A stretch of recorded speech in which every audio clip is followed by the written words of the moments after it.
Library હવે પુસ્તકોના આપલે પૂરતી મર્યાદિત નથી રહી। વાચકો માટે લાઇબ્રેરીની અંદર જેમ ઉત્તમ વાતાવરણ ઉપલબ્ધ છે, તેમ એના પરિસરમાં વાચકોને આકર્ષવા માટે સતત અનોખા પ્રયોગો થતા હોય છે। એવા જ એક પ્રયોગ સાથે ભરૂચ શહેરના કણબીવગા વિસ્તાર સ્થિત કેજે ચોકસી પબ્લિક લાઇબ્રેરીના ગ્રંથપાલ નરેન્દ્ર સોનાર દ્વારા અનોખો પ્રયાસ કરવામાં આવ્યો છે। ગ્રંથપાલે સ્વયં પ્રયત્ન થકી વૃક્ષો જે નયનરમ્ય હતા તેમને વધુ સુંદર બનાવી દીધા છે। ગ્રંથપાલે લાઇબ્રેરીના વર્કિંગ કલાકો પૂરા કર્યા બાદ આ કાર્ય હાથ ધરતા હતા, જે 7 દિવસમાં રોજ 2 કલાક આપી પૂર્ણ કર્યું છે। તેમનું એવું કહેવું છે કે અહીં જે 22 થી 25 વર્ષ આયુના વૃક્ષો છે તે લાઇબ્રેરીના વાતાવરણને વધુ સુંદર અને પ્રાકૃતિક બનાવે છે।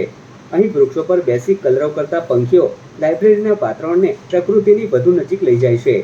તે વાતાવરણ જો કલાથી પણ સજ્જ થઈ જાય તો સોને પે સુહાગા જેવું થઈ જાય। વૃક્ષો પર કરાયેલી વારલી શૈલીની આ કલા દ્વારા ફક્ત ચિત્રો જ નથી દોરાયા, પણ વાંચનને પણ પ્રેરે તેવું સિમ્બોલિક આર્ટ પ્રસ્તુત કરવામાં આવ્યું છે, જે જોતા જ એક અદ્ભુત આનંદની લાગણીનો અનુભવ કરાવે છે।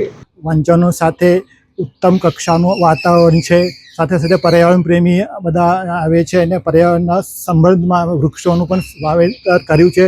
25 થી 20 વર્ષ જૂના વૃક્ષો અત્યારે બહુ સારી રીતે ખીલ્યા છે અને સાથે સાથે અમે એક વિચાર કર્યો કે લાઇબ્રેરીને વધુ સુંદર અને વાચકોને આકર્ષક લાયક બનાવવા માટે અમે શું કરી શકીએ છીએ। તો મને એક વિચાર આવ્યો અને આ વારલી શૈલીનું પેઇન્ટિંગ વૃક્ષો પર અમે શરૂ કર્યું અને ધીરે ધીરે આ 15 થી 20 કલાકમાં આ કાર્ય પૂરું થયું છે।